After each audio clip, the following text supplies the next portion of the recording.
नमस्कार प्रिय विद्यार्थियों, आज की इस ज्ञान गंगा क्लासेज में आपका हार्दिक स्वागत व अभिनंदन। आज अपन कक्षा 8वीं की प्रखर हिंदी कार्य पुस्तिका जो 2024-25 में चल रही है।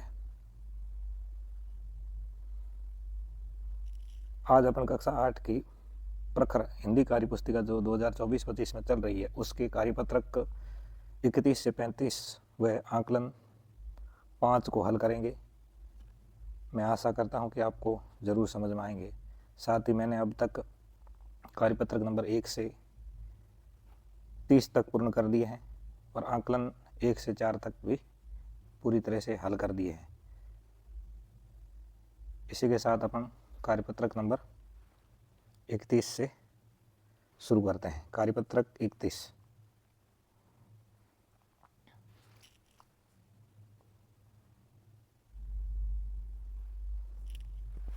पर्यायवाची शब्दों को पहचानना और प्रयोग करना सीखना है।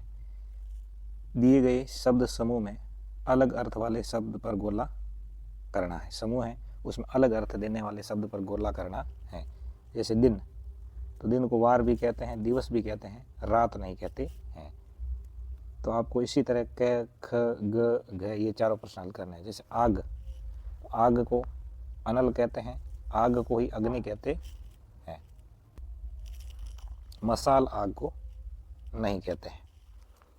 दोस्त को बंधु कहते हैं, साथी कहते हैं, दुश्मन नहीं कहते हैं।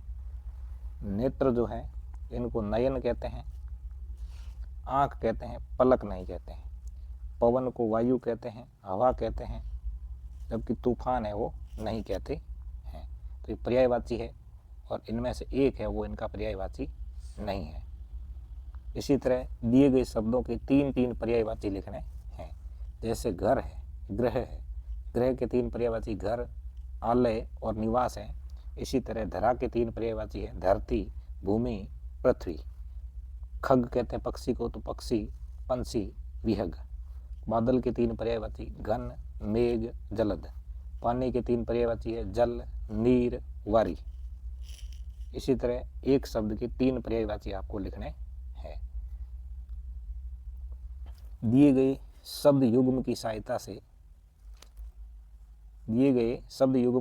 से वाक्यों को पूरा कीजिए।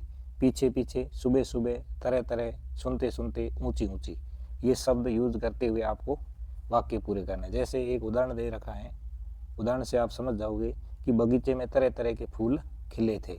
तो आप भी इसी तरह अगला प्रश्न हल करोगे कि शहर में ऊंची ऊंची इमारतें हैं, बछड़ा गाय के पीछे पीछे चलने लगा, तुम्हारी कक्षा सुबह सुबह लगेगी, नेहा लोरी सुनते सुनते सो गई।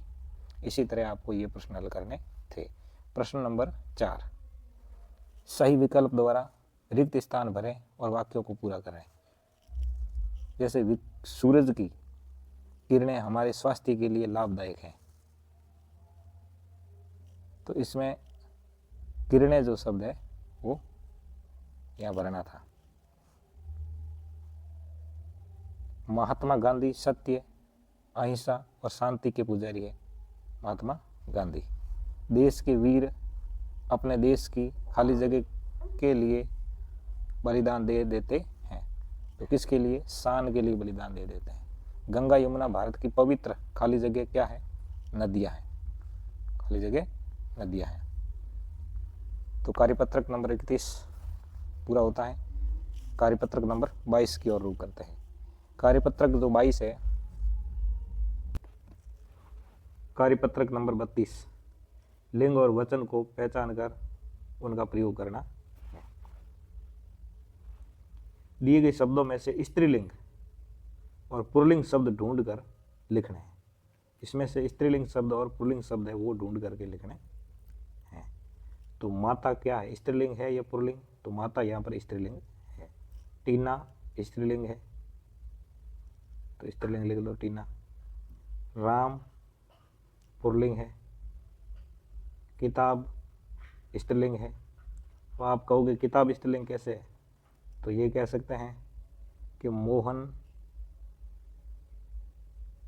ने किताब पढ़ी। तो मोहन ने किताब पढ़ी, अगर पढ़ा होता तो पुल्लिंग होता है। यहाँ मोहन ने किताब पढ़ी इसलिए स्त्रीलिंग है। यमुना नदी है, नदी बह रही है इसलिए स्त्रीलिंग है। बैल यहाँ पे सीधा दिख रहा पुल्लिंग है। चिड़िया सीधी दिख रही स्त्रीलिंग है। भाई सीधी बात है पुल्लिंग है। गायक पुल्लिंग है। शेर पुल्लिंग है। जोगी पुल्लिंग है। देवी स्त्रीलिंग है। इस प्रकार आपको स्त्रीलिंग और पुल्लिंग शब्दों को समेटना था। आगे बढ़ते हैं प्रश्न नंबर 2 की तरफ। दिए गए एक वचन शब्दों का बहुवचन शब्दों के साथ मिलान करना है। एक तरफ एक वचन शब्द देखने को मिलेंगे आपको, दूसरी तरफ बहुवचन शब्द देखने को मिलेंगे।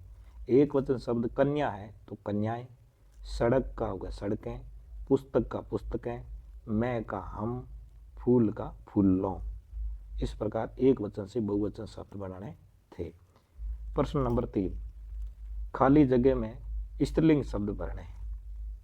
खाली जगह में आपको स्त्रीलिंग शब्द भरने हैं। जैसे पिता का स्त्रीलिंग क्या होता है, भाई का स्त्रीलिंग क्या होता है, नर्तकी का स्त्रीलिंग क्या होता है, कवि का स्त्रीलिंग क्या होता है। तो घर का काम करती है कौन, माता। राखी बांधती है बहन। सुंदर नृत्य करती है नर्तकी। कवि सम्मेलन में नहीं पहुंच पाई कौन, कवित्री नहीं पहुंच पाई। इस तरह इन प्रश्नों को हल करना था। प्रश्न नंबर 4, निम्नलिखित शब्दों के बहुवचन शब्द बताने थे। बच्चा का बहुवचन बच्चे होता है, महिला का बहुवचन महिलाएं होता है, खिलौना का बहुवचन खिलौने होता है, संतरा का बहुवचन संतरे होता है, घड़ी का बहुवचन घड़ियां होता है, नदी का बहुवचन नदियां होता है। इस प्रकार एक वचन से आपको बहुवचन बनाने थे। कार्यपत्रक नंबर 33, परिवेशीय वस्तुओं पर अपने स्वतंत्र विचार रखने।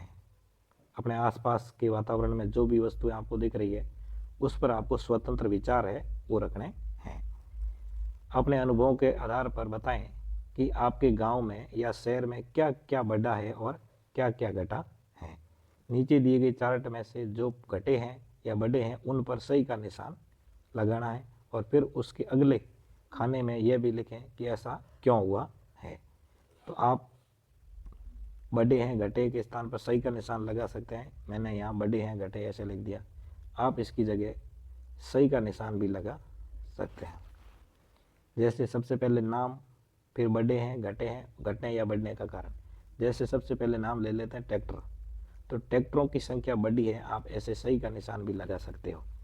अब ट्रैक्टरों की संख्या बढ़ी है तो बढ़ने का कारण पूछे तो बताओ भाई, हल जोतने के काम आता है ट्रैक्टर सबसे ज़्यादा, इसलिए ट्रैक्टरों की संख्या बढ़ चुकी है।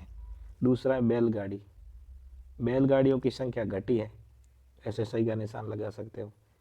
क्यों घटी है, घटने का कारण क्या है, क्योंकि बैलगाड़ी में समय ज़्यादा खर्च होता है, इतना समय आजकल के लोगों के पास में है नहीं। तीसरा है ऊंट गाड़ी, ऊंट गाड़ियों की संख्या भी क्या हुई, धीरे धीरे घटती जा रही है। कारण मेन यही है, समय ज़्यादा खर्च होता है इसमें, लोगों के पास में इतना समय है नहीं। चौथी बात है यहाँ पर मोटरसाइकिल की, तो मोटरसाइकिलों की संख्या धीरे धीरे बढ़ती जा रही है। कारण क्या है बढ़ने का, क्योंकि कम खर्च में अपना काम निकल जाता है। हर कोई छोटा बड़ा काम है मोटरसाइकिल के माध्यम से निकाल सकते हैं। आगे बढ़ते हैं, खेती करने वाले जो किसान होते हैं उनका क्या हुआ। खेती करने वाले किसानों की संख्या घटी है। कारण क्या है घटने का, हर कोई कम मेहनत का काम करना चाहता है, दुखी नहीं होना चाहता है कि कम मेहनत में ज़्यादा प्राप्त हो जाए, इसलिए किसानों की संख्या धीरे धीरे कम होती जा रही है। आगे बात करें चिड़ियाओं की संख्या क्या हुई है, चिड़ियाएँ घटी है या बढ़ी है, तो बिल्कुल चिड़ियाएँ घटी है। चिड़िया घटने का कारण क्या है, पेड़ पौधे काट दिए गए हैं, उसी पेड़ पौधों की जगह बंगले खड़े कर दिए गए हैं, तो पेड़ पौधों के रहने की जगह नहीं है। कच्चे मकान हैं वो सारे हटा दिए गए हैं, कच्ची झोंपड़ियाँ हटा दी गई हैं, इसकी वजह से चिड़ियाओं की संख्या भी क्या हुई है, घटी है। बात आती है आगे पेड़ों की, पेड़ घटे हैं या बढ़े हैं, तो पेड़ भी बढ़े हैं, पेड़ भी यहाँ पे घटे हैं। घटने का कारण, क्योंकि जंगल धीरे धीरे समाप्ति की ओर जा रहे हैं और जंगलों की जगह क्या बनते जा रहे हैं, शहर बनते जा रहे हैं। शहर बनाने होंगे तो पेड़ काटने होंगे, इसलिए पेड़ों की संख्या घटती जा रही है। आगे बात करते हैं कुएं, कुएं घटे हैं या बढ़े हैं, कुएं बढ़े हैं, कुओं की संख्या बढ़ी है। क्यों, क्योंकि कुओं की संख्या इसलिए बढ़ी है कि सिंचाई करने के लिए कुएं खोदने जरूरी हो गए थे। बात करते हैं आगे, पक्के मकानों की संख्या बढ़ी है या घटी है। तो पक्के मकानों की संख्या है वो बढ़ी है। लोगों के पास रुपए खूब है, पैसे खूब हैं, तो लोग कच्चे घर नहीं बना करके पक्के घर बनाते हैं। पक्की सड़कें ये भी बढ़ी है। पहले कच्ची सड़कें हुआ करती थी, आजकल पक्की सड़कों की बढ़ोतरी हुई है। क्यों, ये कारण क्या है? क्योंकि रोटी, कपड़ा और मकान ये हमारी मूलभूत आवश्यकता है, ये होना हमारे लिए बहुत ज़रूरी है। साफ सफाई घटी है। क्यों घटी है? कि हर जगह गंदगी फैली हुई मिलती है, लोग सफाई की ओर ध्यान नहीं देते हैं, सार्वजनिक स्थानों पर गंदगी फैला देते हैं, प्लास्टिक का यूज ज़्यादा होना शुरू हो गया है, इसकी वजह से गंदगी धीरे धीरे बढ़ती जा रही है। तो कार्यपत्रक नंबर 33 है वो अपना पूरा होता है और कार्यपत्रक नंबर 34 की शुरुआत करते हैं। इसमें संदर्भों के आधार पर निबंध लिखना है। आपको जो संदर्भ दे रखे हैं उनके अनुसार आपको निबंध लिखना है। ये निबंध आप अपने अनुसार लिख सकते हो। जैसे मैंने स्वच्छता अभियान पे जो निबंध लिखा है, इसकी भूमिका है कि स्वच्छ भारत में न केवल आम लोग अपितु सरकारी मंत्रालय के साथ प्रधानमंत्री द्वारा सहयोग प्रदान करने वाले लोगों में नेता, अभिनेता व अन्य हस्तियों का स्वच्छता संदेश देने में योगदान रहा है। तो स्वच्छता से सबसे ज़्यादा संबंध अगर किसी का रहा है तो देश के प्रधानमंत्री नरेंद्र मोदी का रहा है। उन्होंने स्वच्छ भारत अभियान 2 अक्टूबर 2014 को प्रधानमंत्री नरेंद्र मोदी ने शुरू किया था। इसका उद्देश्य देश को स्वच्छ और स्वस्थ बनाना था। इनमें नेता, अभिनेता और आम जनता ने स्वच्छता का संदेश फैलाने में बहुत योगदान दिया था। इसी के साथ समस्या के कारण सोच, मानसिकता और शौचालय का लाभ। खुले में शौच से मुक्त देश का निर्माण करना इनका उद्देश्य था, लेकिन समस्या यह थी कि खुले में शौच से स्वास्थ्य और पर्यावरण प्रभावित होता था। ग्रामीण क्षेत्रों में शौचालय तो है, लेकिन पानी का अभाव है। लोगों द्वारा स्वच्छता को प्राथमिकता नहीं दी गई है। समाधान के उपाय, साफ सफाई है पहला उपाय। दूसरा, शौचालय अपशिष्ट के बारे में। तो साफ सफाई, हमें शौचालय और घर की सफाई पर ध्यान देना है। सरकार से शौचालय निर्माण की मांग करनी है। मलमूत्र का सही से अपशिष्ट करना है। इस तरह हमारा ये निबंध पूरा होता है। कार्यपत्रक नंबर 25 को देखते हैं। कार्यपत्रक 25 जो है ये एक पद्यांश है। इस पद्यांश को पढ़कर प्रश्नों के उत्तर देने हैं। नीचे दी गई कविता की पंक्तियों को पढ़कर प्रश्नों के उत्तर दीजिए। पंक्तियां कुछ इस प्रकार है कि सबसे अच्छा मेरा गांव, यहाँ मिलती है ठंडी छाँव, मेरे गांव की बात निराली, चारों ओर फैली हरियाली, करते काम किसान यहाँ, मेहनत है दिन रात यहाँ, बच्चे प्रतिदिन शाला जाते, शिक्षक इनको खूब पढ़ाते, पढ़ लिख कर हम करेंगे काम, उज्जवल करेंगे गांव का नाम। इस प्रकार ये कविता है। तो प्रश्न देखते हैं, क्या प्रश्न आया है। ऊपर लिखी कविता को अपने किसी दोस्त के साथ बोल बोल कर पढ़ो। आपस में बारी बारी से एक एक लाइन पढ़ते हुए बाकी बच्चों को ये कविता सुनाओ। कविता का कई बार दोहरान करो। हर बार पढ़ने की गति को पिछली बार से तेज करते जाओ। तो ये तो आपको कविता पढ़ने का कह रहे हैं, पढ़नी है कविता को। दूसरा प्रश्न है, इस कविता में गांव के कौन कौन से कामों के बारे में बताया गया है। गांव के कौन कौन से कामों के बारे में बताया है। इस कविता में आप देखोगे तो किसान खेत में जाते, किसान जो है वो खेत में जोत रहे हैं, खेत से खरपतवार निकाल रहे हैं और खेत में पानी दे रहे हैं। इस प्रकार ये काम करते हैं। कविता में गांव में चारों ओर हरियाली का होना निराली बात बताई गई है। आपके गांव में आपको कौन सी बात निराली लगी है ये आपको बताना है।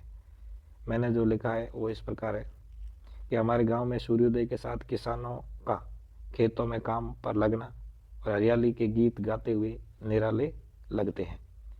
क्या आपके गांव के सभी बच्चे स्कूल जाते हैं? यदि नहीं तो क्या कारण है? तो हमारे गांव के बच्चे सभी स्कूल जाते हैं, लेकिन गांव का वातावरण है वो अच्छा है। कार्यपत्रक पूरे हो जाते हैं और इसी से जुड़ा कार्यपत्रक के बाद में एक आकलन आता है, आकलन 5। दिए गए गद्यांश को पढ़कर प्रश्नों के उत्तर देने हैं। गद्यांश कुछ इस प्रकार है कि आज मैं तुम्हें प्राचीन काल की सभ्यता का हाल बताता हूँ, लेकिन इसके पहले हमें यह समझ लेना चाहिए कि सभ्यता का क्या अर्थ है। शब्दकोश में इसका क्या अर्थ है? अच्छा करना, सुधारना, जंगली आदतों की जगह अच्छी आदतें पैदा करना। इसका व्यवहार किसी समाज या जाति के लिए ही किया जाता है। आदमी की जंगली दशा को जब वह बिल्कुल जानवरों जैसा होता है वो बर्बरता कहते हैं। सभ्यता बिल्कुल उसकी उल्टी चीज है। हम बर्बरता से जितना ही दूर जाते हैं उतना ही सभ्य हो जाते हैं। तो इस गद्यांश को पढ़ने के बाद में प्रश्नों के उत्तर इस प्रकार है। शब्दकोश में सभ्यता शब्द का अर्थ क्या है? तो सभ्यता शब्द का अर्थ है अच्छा करना या सुधारना। सभ्यता का विलोम होता है बर्बरता। और सभ्यता निम्नलिखित के बहुवचन मतन है। तो इसमें बहुवचन सभ्यता का सभ्यताएं होता है, आदतें होता है बहुवचन, जानवरों होता है और जातियों होता है। ये बहुवचन बनाने थे। निम्न के पुल्लिंग शब्द बताने, जैसे औरत का पुल्लिंग आदमी होता है, अतनी का हाथी होता है, लोमड़ी का लोमड़ होता है, बच्ची का बच्चा होता है। 5 नंबर प्रश्न गद्यांश है, उसका उचित शीर्षक है प्राचीन काल की सभ्यता। हम कब सभ्य होते चले जाते हैं? हम बर्बरता से जितना ही दूर जाते हैं उतना ही सभ्य होते जाते हैं। शब्दकोश किस काम आता है? शब्दकोश एक पुस्तक है जो किसी भाषा का हर शब्द, उसकी वर्तनी, परिभाषा, उत्पत्ति, प्रयोग की जानकारी देता है।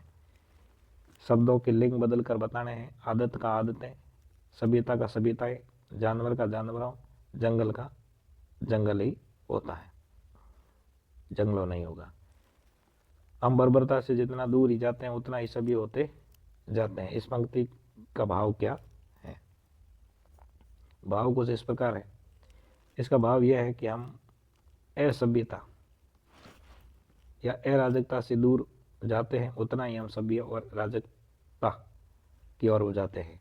आज के समय में हर व्यक्ति सभ्य बनना चाहता है। इसी के साथ अपना आकलन नंबर 5 पूरा होता है। आज की क्लास यहीं समाप्त होती है। क्लास अगर अच्छी लगे तो लाइक, कमेंट और सब्सक्राइब ज़रूर करें, ताकि इसी जोश और जुनून के साथ आगे की क्लास आपके सामने लाई जाएगी। जय हिंद, जय भारत।